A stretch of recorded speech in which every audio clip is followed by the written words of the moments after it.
Home prices are up again. We've got a stock that's up 1,000%. And Jamie Dimon, well, he's got some opinions. You're in the right place, folks, because this is where the money is.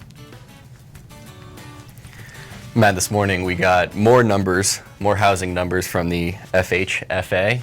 Rosy outlook again. It seems like every housing report we get looks good. What do you think? Well, just to throw the numbers out there, this is for May.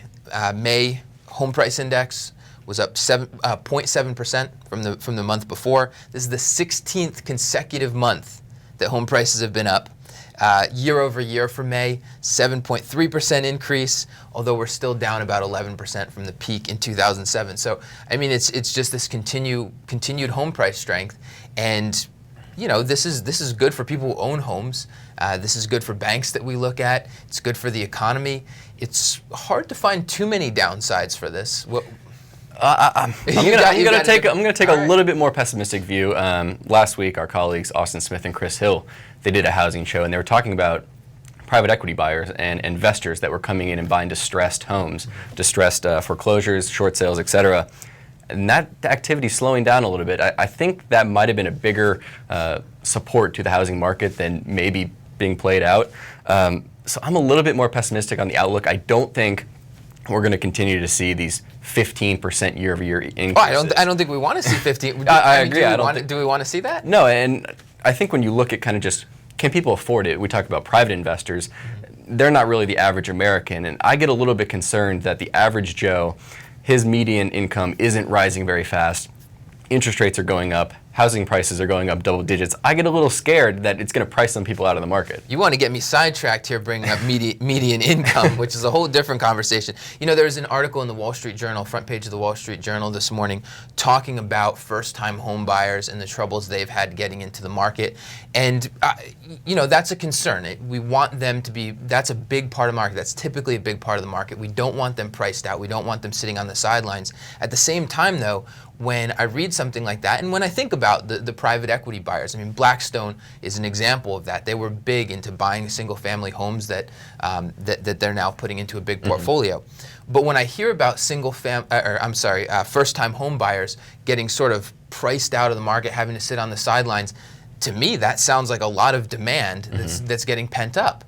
And you know, when I think back to the results that we heard from Lennar and from KB Home, from their recent quarter, they're seeing a lot of strength. They're seeing a lot of demand. They're not seeing a lot of impact from. We've got mortgage rates going way up. That's impacting the refinance boom. We saw that with Wells Fargo. We saw that with JP Morgan. Their refinance activity was getting hit. But their purchase activity, so the purchase activity, the people out there buying homes, taking out mortgages to do that, that's taking a lot of the place. So I don't know. I'm seeing a lot of strength here, and I think there's a lot of demand that's still on the sidelines. I think it's important to remember, I mentioned the average Joe, and you mentioned the first-time home buyer. Not everyone has to be a homeowner. I think that's important to remember. That's what got us into a little bit of a mess before. Everyone has to buy a home. You have to buy a home. If you don't live in a home that you own, you're not living the American dream. I think that's a little bit ridiculous. I think it's important for people to remember, if you really can't afford a home, not to stretch that, because what we don't want to happen is consumers to return to spending their entire paycheck on their mortgage. That diminishes from where they can spend it in other places of the economy, may hurt other companies in the broad scheme of things. So I hope people realize, if I really can't afford a home, I don't want to stretch myself, and I think the banks will act as a little bit of a buffer that not allowing that. You'd like to think. But you never quite know if banks start to get a little antsy. Loan demand's been a little sluggish. Maybe we'll ease up on those standards. Maybe we'll be a little bit more lax. So I hope people will scale back when they can't afford it. So when we think about this, the strength in home prices, at least if you believe me, the pent up demand on the sidelines, are you buying home builders on this? I'm not selling home builders. I would say that. I'm not as optimistic. I think over the long run, we could see more homes built. The demand could still be there. There's certainly a lot of pent up demand. But over the long run, I don't necessarily want a surging housing market. I just want a stable housing market where people can be confident that their homes are not going to decline in value, kind of just chug along at the historical rate of inflation, which before the housing bubble, that's what home prices did. They kind of just the average annual return was around 3%. Yeah, it's still like this. It's a little bit, but if you smooth it out over time. Right. So I would rather see just a stable housing market than one that goes up 15% a year. So sticking with the housing recovery theme, we go over to mortgage insurance. MGIC, one of the mortgage insurers that was really beat up during the financial crisis, reported earnings today. The market seems to love it. The stock's up 11%. One of the things that jumped out at me from the earnings report, a 45% year-over-year increase in new business over the first half of 2013. So at least, that company is seeing a return to a return of new business coming in, and that, a lot of that probably has to do with MGIC has sort of been on the brink of, will they be able to keep writing new insurance? So as the market recovers, as the company recovers, rebuilds its capital buffers, I think there's more confidence in putting business with them. What did you take away from it? There's certainly some things to like. They reported a profit. They hadn't done that in a couple quarters. That helps. And in a couple quarters is being kind. Exactly. But you mentioned the new business, and they have a lot of new business, and they said they're excited. They're very confident that they're writing good policies. They're doing good business. It's a little easy to say that when times are great in the housing market, when everyone's feeling great about home values. We saw them get exposed during the bubble, and the stock's down, I think, 80% from its highs still, despite the run-up. So it's easy to say that you're doing great during good times. I would look at their history. They don't have a great history of supreme underwriting in the area. So long-term investors, I don't know if I'm jumping on the MGIC bandwagon, so that's kind of where I sit with it. I think Radian's set to report tomorrow, a competitor in that space. Are you feeling any more bullish on that one? It's pretty much the same story. Yeah, they're down. And I should say, during the introduction, I said there's a stock that's up 1,000%. That's Radian. Yeah. Radian's up 1,000% over the last 5 years. I think up around 1,000%. But like MGIC, down around 70% from its highs in 2007. Don't worry about that. It's all relative. 1,000%. It's up 1,000%, Dave. But I think you're going to see something similar. It's going to be improving business. These still aren't businesses that are firing on all cylinders. They're still in the recovery mode. It's going to be a similar story, but I'm not necessarily a long-term buyer of either of these companies. Are you a short-term buyer? Not a short-term buyer. Never a short-term buyer. Okay. Regional banks. We can continue on this housing theme here because regional banks, they stand to benefit from the housing recovery as well. Regions Financial just reported earnings this morning. I'm an owner of Regions Financial, so I wasn't terribly happy to see that the stock was down after earnings. Not that really bothers me. I'm not too impacted by day-to-day market movements. I look at the quarter. Overall, it's solid. It wasn't a standout quarter. The bank is showing gains in its commercial and industrial lending, as in it's growing its loans. And one of the things I think, if we look back at the Big Four and their reporting, when they reported, kind of one of the themes there is that if there's been any loan growth, it's been sluggish. But mostly we've seen loan portfolios falling. So at least to see some gains in some part of the portfolio. Now Regions consumer loans have been falling. Net interest margin, which I thought was interesting, was up 3 basis points. Right, and that's really been driven by lowering their cost of funding. So not necessarily what they're bringing in is surging. It's they had a lot of CDs on their books that are slowly rolling off, and those were high cost. Hey, an increase is an increase, right? So there were some positives. They did report a profit on the top line, but if we go back down to that other comprehensive income, you've talked about it the last couple of weeks, the declines in the securities that these banks hold in their portfolios. That wiped out that net income for Regions. So and then some. Yeah, it was a little bit of a rough quarter. And what I saw that was kind of disappointing. It's a little bit some accounting.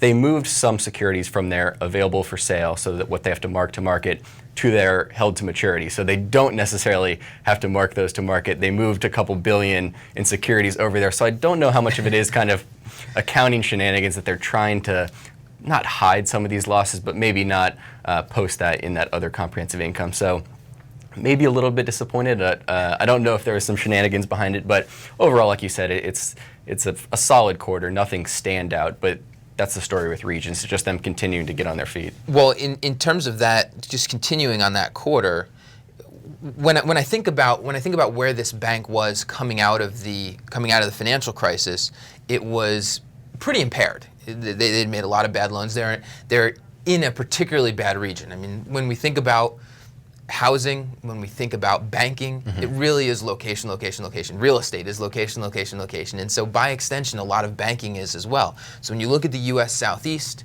when you look at some parts of the West, I mean, you've got the Arizona, Nevada, particularly Southern California.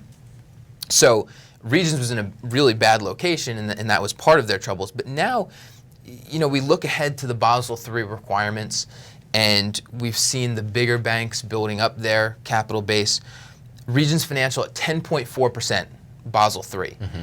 That's Tier 1 capital. That's stronger than, I think, if I'm not mistaken, any of the other big banks.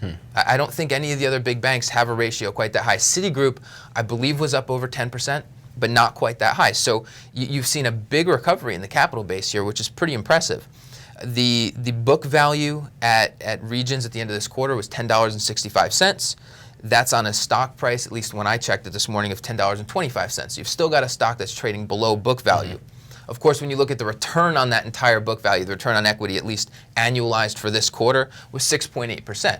So you still want to see maybe some costs come down, maybe the revenue line come back up, to get a little bit more return on the book value before you can really say, hey, this should legitimately be trading at above book value. Right, and you talk about the returns on equity. When we just look at some of the other regional banks that have recently reported, a couple that I was impressed with was Huntington Bank shares. They had double-digit returns on equity. They're in a pretty solid position. They're not growing like gangbusters. Few banks are in terms of their loan portfolio, but they're in a fairly solid position, maybe a little bit stronger area of the country in Ohio there and spanning into the Northeast. And elsewhere in the regional space, PNC Financial, I think you're a shareholder, and I was very impressed with their quarter. I'm impressed with their strategy. When we look at the banking space, a lot of these banks are just trying to clean up their balance sheet, just trying to get those capital ratios set. And I look at PNC, I see a management team that has a strategy in mind. They have the consumer strategy, they have the business banking strategy, and they have some flexibility with their stake in BlackRock. So I look at their situation, and I think there's a lot to like. They're all along the East Coast. They're not necessarily tied to just one area of the country there.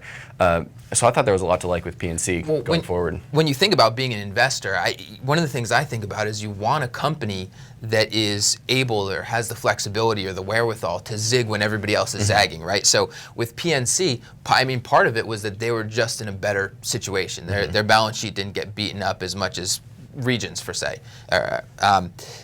And so they have a little bit more flexibility to think about growth, to think about, whereas over at Regions, the story is rebuilding the balance sheet, getting the business back on track. So, that's something to think about as an investor, is that you want to look for companies like PNC that can do the things, that can take advantage of things when everybody else is kind of got their head down trying to be in repair mode. Right, and I like the way you said it's important to look at it from the investor's perspective. With Regions, again, it's the cleanup story. The narrative for PNC going forward is, are they going to win on this new business now? So they have the strategy. They're advertising a lot. They're out on billboards, TV ads. Now the question is, are they going to get more business? Are they going to get more households? We saw that on the consumer side. In the second quarter, they came out and said, we're not going to offer free checking anymore. I'm sure many customers were delighted. But they still added, I think, over 50,000 households to their checking account platform. So it seems to be that they're winning so far, but going forward, that's going to be the narrative. Are they getting more business? Are they getting more customers? Now, when we look at the banking recovery, when we look at the housing recovery, I think one of the things that we saw early on, we saw a lot of merger activity early on, and a lot of that was Fed-assisted merger activity, where the Fed would backstop some of the loans. Since then, we just haven't seen all that much merger and acquisition activity. But there was one today that you had your eye on. What's going on there, and do you think that this portends more merger and acquisition activity? You talk about the inactivity. I think the inactivity has been related a little bit to the interest rate environment, and customer deposits just aren't worth what they were worth in 2006, 2005. So the merger today was PacWest Bancorp. They bought Capital Source, and these aren't necessarily consumer-focused banks. These are commercial banks, so they focus on business lending. And on the face of it, it looks like the merger makes a lot of sense. And I think the market kind of stamped its approval this morning. I think Capital Source was up 20% because that's what the premium on the offer price was. And I think even PacWest was up around 6% early on. So I think the market was obviously saying, yeah, this looks pretty good. And the reason behind that, they're commercial lenders. And PacWest, they have commercial deposits on their books. On the other hand, Capital Source, they did not have deposits. They were not chartered to have commercial deposits on their books, so they didn't have access to that low capital funding. So merging the two of them together, Capital Source is a little bit more of a specialized lender. They didn't have the deposit base. Now they have the deposit base. So the two kind of marry each other well in terms of getting lower funding, and they're a little bit more diversified in their lending base. So on the face of it, it looks like a good merger. The combined company will be around $15 billion in assets. So it's a California bank, $15 billion in assets. That's about 1/100th of the size of Wells Fargo. So there's still obviously perhaps a lot of market share that they can get in terms of where they are geographically. So it'll be an interesting story to watch. This sounds like it's a very particular situation, though. It doesn't sound like we can take this and read into it that there will be a lot more acquisitions out there. I don't think so. No. I mean, we were just talking about PNC just before. I remember reading this was in their first quarter conference call. There were some questions, or maybe it might have been a presentation, but there were some questions about whether PNC would pursue acquisitions, because that's a key way that it's grown over time. And they were saying exactly what you were, that the low value of deposits right now is not making them really excited about the valuations that they'd have to pay for an acquisition. So except for situations like this, where there's a very specialized situation where you can marry sort of a need for low-cost deposits with a platform like Capital Source, maybe not. Yeah, not something we can extrapolate across the banking industry, but it's encouraging to see that there is still some activity. And I think it's interesting with Capital Source being a specialized lender, a little bit more risky lending. Maybe that's an area that some of the big banks had to scale back from. So maybe some of these smaller banks can come in and take some of the share of that activity that the other banks had to scale back with, because it's a little bit too risky. Some opportunity there. Perhaps.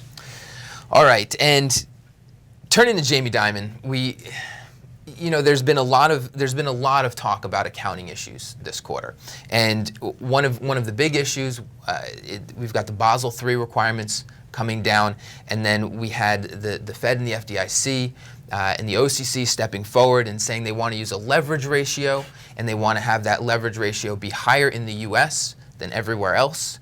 And the conference calls, particularly for the big four banks, Wells Fargo, Bank of America, JP Morgan, and Citigroup, were dominated by questions about capital ratios, and then also about OCI. And I'll admit, and I should say OCI, other comprehensive income. This is on the balance sheet, the losses that the banks have seen from rising interest rates. So there were a lot of questions about sort of accounting minutiae, you might say. And during JP Morgan's conference call, Jamie Dimon finally got a little bit fed up with it and essentially said, look, we'll get the accounting right. We'll get these capital ratios where they need to be. But at the end of the day, this is a client-driven business. We're thinking about our client. We've got to serve the customer. And I couldn't help but think, I mean, it's easy to look at this from a very cynical way, because we had some big accounting issues go wrong at JP Morgan with the London Whale situation. So people can look at this and say, what's Jamie Dimon got to say about accounting issues? There's reason for everybody to be bearing down on him and saying you got to get the accounting right. But it's been across the board. And it kind of made me wonder whether Wall Street analysts and maybe investors as well think a little bit too much about the numbers, particularly in the banking business. Because the banking business it's easy. It's a numbers-driven business. So I think it's easy to get hung up on the numbers. But at the end of the day, it's still a business. It's about serving the customers. And we've talked a lot about this lately with, you look at Bank of America on the one end, where everybody seems to be hating on Bank of America. And I to some extent, I want to say Wells Fargo on the other end. And to some extent, you can say Wells Fargo on the other end, because they've got a better reputation. That bank's got a better reputation than Bank of America. But even there, I mean, when you look at the surveys that come out that rate the banks across the country, you see smaller banks rating much higher than any of the bigger banks. And actually, JP Morgan, it's Chase Bank, does better than Wells Fargo typically in those surveys. But anyway, am I way off base here? Is Jamie Dimon way off base here in thinking that investors are looking at the wrong things a lot of times? I love what he said. I'm totally on board with what he said. It is important to worry about the numbers, worry about regulation, But I would rather that be the regulator's focus and JP Morgan's internal accounting team. I want them to get it right. I would rather investors ask more long-term questions. What's your strategy? How are you going to grow the investment banking business internationally? That wasn't a question on the conference call, but that's something as an investor I'm interested in. I don't necessarily care too much as a long-term investor. How are they going to account for the new Basel risk-weighted assets? It's important. They have to work through it. But I would be more interested in hearing their comments around how are you going to grow the credit card business? What's your outlook on getting more deposit accounts? I would rather hear that. I guess a month or two ago, we had Willie Walker in the office here, the CEO of Walker & Dunlap. And he was saying just that. He said he sits down with all these analysts, and they ask him, how's the commercial real estate lending business doing from an accounting perspective? How are you accounting for this? How are you accounting for that? And you said, look, I just want someone to ask me, what's my long-term strategy? How am I handling my culture? How do my employees like working there? And I think that was refreshing to hear. And I would like more CEOs to handle that a little bit. You mentioned Bank of America, Brian Moynihan. He's a little bit of a robot, as I've said before on the calls. I'd like him to just break out of that shell. He says the right things in terms of, I want to serve the customer, serve the business, that whole narrative. I would just like him to loosen up a little bit and say, look, we're going to do what's right for our customers, and this is how we're going to do it. We're going to do it in a great way, and just get excited about it. Banking can be a little bit of a boring business on the face of it, but it doesn't have to be that way. I loved how Jamie Dimon kind of just added some spice to the call. I was excited to hear him say it. But it makes me wonder a little bit whether these conference calls really end up serving most. I mean, maybe they serve Wall Street investors just fine. And when you think about these analysts going into the calls, one of their primary concerns is they are expected to be able to predict what the business is going to be able to do next quarter, the quarter after that, and a year ahead. And so they want to be able to have, they want their models to be so finely tuned to all of these accounting minutia that for the next quarter. Right. So they'll be able to say, okay, well, here's the number of pennies per share they're going to report next quarter. And that's a primary concern to them. But to foolish investors, to long-term investors, that shouldn't be the biggest concern. Whether earnings are a few pennies this way or that way the next quarter is trumped to great magnitude by the long-term strategy and how the company quarter by quarter is making progress on executing that. And so I kind of wonder, do these conference calls really benefit long-term shareholders, or is it just sort of this stupid Wall Street dance where they're fine-tuning models? I think it's a little bit of both. I mean, I actually looked back. It's a lot of the same questions and the same answers that you get on these conference calls. I looked back to 2004, Bank of America conference call, when interest rates rose, I think in the first quarter of 2004. Yep. So I was interested, what were the questions around rising interest rates, much similar to what happened in the second quarter? The questions were almost identical. It was, how do you think this is going to affect the mortgage business? Is refinancing volume going to fall? How did you guys mitigate this on your securities portfolio?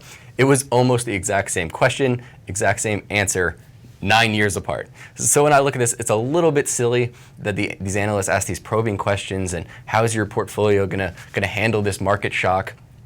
They're going to get through it, like Dimon said, and it's really a customer-driven business. Well, if we pivot off of that, and you and I start to look ahead, so we're making fun of Wall Street looking ahead to Q3 earnings, but when we think about the third quarter, and maybe even more so when we think about the next year ahead, so between the second quarter of this year and the second quarter of next year, what are some of the trends, what are some of the issues that you're going to be watching in the banking industry in particular? I think you have to look at the interest rate environment a little bit. I know I just made fun of it. But when we look at the outlook of the rest of the year going forward on KeyCorp, they focus on mainly commercial lending. They do have consumer lending. On their call, a question was, what are you guys hearing from your clients? I actually liked that question. What are you hearing from your clients? What's their appetite for lending? And they just said companies are still just very cautious in terms of taking out big commercial loans and taking on debt. And with higher interest rates, I don't think we're necessarily going to see loan growth continue to grow at a rapid pace in the second half of the year and so on. I think, in my opinion, what we're going to see first is consumers. I think consumers got us into the recession a little bit. You can argue that there were a lot of players into it, but I think consumers are the main driver, and I think consumers are going to be the one to get us out. And earlier in the show, we mentioned the housing market. And I think that's going to be very important to just consumer confidence and people starting to spend, getting a little more confident that their homes, most people's biggest asset, has a stable price and it's not going to fall 20% again. So I think if we just continue to have stable home prices, I don't necessarily want to see these huge price increases, as I've said before. So I think it's going to be customer driven. You're not speaking for homeowners then right there, because they'd love to see these. They would, but I don't think it's the best thing for them in the long run. So I think we're going to see a little bit brighter side on the consumers, maybe not as much from the commercial lending. I think that could stretch out for more than the second half of the year and into 2014 unless we really start to pick up growth, and I don't necessarily see that happening. What do you think? Well, it's the economy, right? So we've got these rising interest rates, and it's sort of this big circular thing where interest rates are starting to rise because the bond market is expecting that the Fed is going to start tailing off its bond buying program. And then as we look out to 2014 and 2015, we can even start to have the discussion of where does the Fed start moving actual core interest rate policy. So this doesn't happen unless either inflation starts to go up, which we really haven't seen compelling signs of that, or the economy starts to recover and we see unemployment, for instance, get below that 6.5% target that the Fed is looking for. So I guess my question is, and one of the things that I'm going to be watching in particular, is the extent to which the rising interest rates put any sort of stick in the spokes of this economic recovery. Not necessarily just the banks. Not necessarily just the banks, but as we look towards what's going to drive or hold up the banks in their recovery, I think that's going to be a key driver in that whether the rising interest rates can forestall the economic recovery. And the other big thing is, when I look at the banking sector versus the rest of the stock market, the valuations are one of the few places where you can. I still see compelling valuations. I mean, when I look at the big banks in particular, when I look at J.P. Morgan, when I look at Citigroup, when I look at Bank of America, obviously in two of those three, Citigroup and Bank of America in particular, there's still recovery that has to happen. But the valuations look really compelling to me. Wells Fargo, more expensive than those other three, but even there, I think that's a compelling valuation. When I look out at the rest of the stock market, I'm not seeing those kind of deals, those kind of bargains. So maybe it's uncertainty, maybe it's questions over regulation, but over the next year, I think we'll see continued multiple expansion. So you'll have the impact of the recovering economy, of the recovering housing market. I think we're going to see some nice benefit to the banks over the longer term. So 1 year, maybe more like 2 years, 3 years of the rising interest rates. That's going to help the top line. So all of that plus higher multiples, and I think it'll be good for the sector. Yeah, I mean, it sounds like you're fairly bullish. When you mentioned those, you don't say. You mentioned, I guess, all the big four there. I would kind of skew my opinion in terms of my outlook towards just the banks that have a history of being high-quality banks, making high-quality loans. J.P. Morgan, Wells Fargo, to a lesser extent U.S. Bancorp, because it is a richer price that you're paying for U.S. Bancorp. But you're paying a bank that has a great history of making great loans and having great returns on equity. Well, U.S. Bancorp also has very strong non-interest income businesses. So you've got some very compelling businesses on the non-interest side of that, and I think that plays into the valuation as well. Right. So going forward to the next half of the year, next year, 2 years, I think it's. I don't want to say it's hard to go wrong or there's a guaranteed. But I think when you just go to the high-quality banks, the Wells Fargo, the J.P. Morgan, I know a lot of people think J.P. Morgan, that's not a high-quality bank. They lose tons of money. It's a high-quality bank. They didn't have a single quarter of unprofitability during the financial crisis. When I look at their history, they have a great history, very disciplined, I guess you could say conservative, minus that one little snafu. So when I look at the big banks, I would really go to the ones that have a great history of being conservative and managing through any type of environment. So I'm bullish. And you're bullish. I guess that means it's time for people to start selling. Sounds good. For David Hanson, I'm Matt Koppenheffer. Thanks for watching, and we'll see you tomorrow.